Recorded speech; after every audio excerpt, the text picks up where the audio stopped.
The wind howled. The storm crackled on the mountains. Lightning prodded the crags like an old man trying to get an elusive blackberry pip out of his false teeth. Among the hissing furze bushes a fire blazed, the flames driven this way and that by the gusts. An eldritch voice shrieked, "When shall we two meet again?" Thunder rolled. A rather more ordinary voice said, "What you go and shout that for? You made me drop my toast in the fire." Nanny Og sat down again. "Sorry, Esme. I was just doing it for, old time's sake. Doesn't roll off the tongue, though. I just got it nice and brown, too. Sorry. Anyway, you didn't have to shout. Sorry. I mean, I ain't deaf. You could have just asked me in a normal voice, and I'd have said next Wednesday. Sorry, Esme. You just cut me another slice." Nanny Og nodded and turned her head.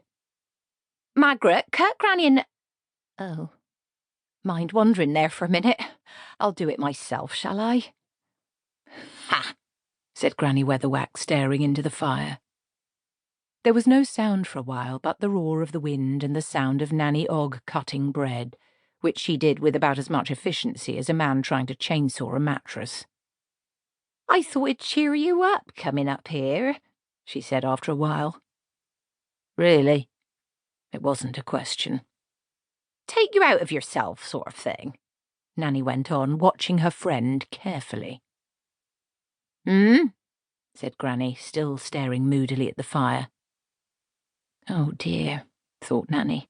"I shouldn't have said that." The point was that Nanny Og was worried. Very worried. She wasn't at all sure that her friend wasn't, going, sort of, in a manner of speaking, black. She knew it happened with the really powerful ones, and Granny Weatherwax was pretty damn powerful. She was probably an even more accomplished witch now than the infamous Black Alice, and everyone knew what had happened to her at the finish. Pushed into her own stove by a couple of kids, and everyone said it was a damn good thing, even if it took a whole week to clean the oven. But Alice, up until that terrible day, had terrorized the Ramtops. She'd become so good at magic that there wasn't room in her head for anything else. They said weapons couldn't pierce her. Swords bounced off her skin. They said you could hear her mad laughter a mile off. And, of course, while mad laughter was always part of a witch's stock in trade in necessary circumstances, this was insane mad laughter. The worst kind. And she turned people into gingerbread and had a house made of frogs. It had been very nasty towards the end. It always was when a witch went bad. Sometimes, of course, they didn't go bad, they just went somewhere. Granny's intellect needed something to do. She did not take kindly to boredom. She'd take to her bed instead and send her mind out burrowing inside the head of some forest creature, listening with its ears, seeing with its eyes. That was all very well for general purposes, but she was too good at it.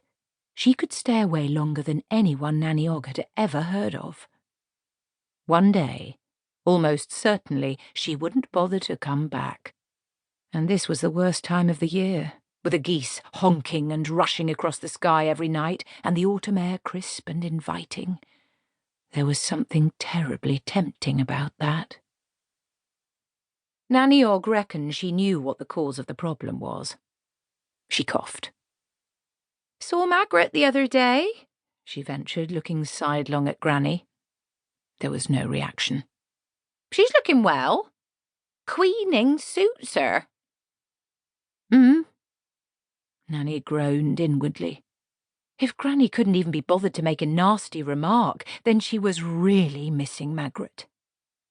Nanny Og had never believed it at the start, but Margaret Garlick, wet as a sponge though she was half the time, had been dead right about one thing. 3 was a natural number for witches, and they'd lost one.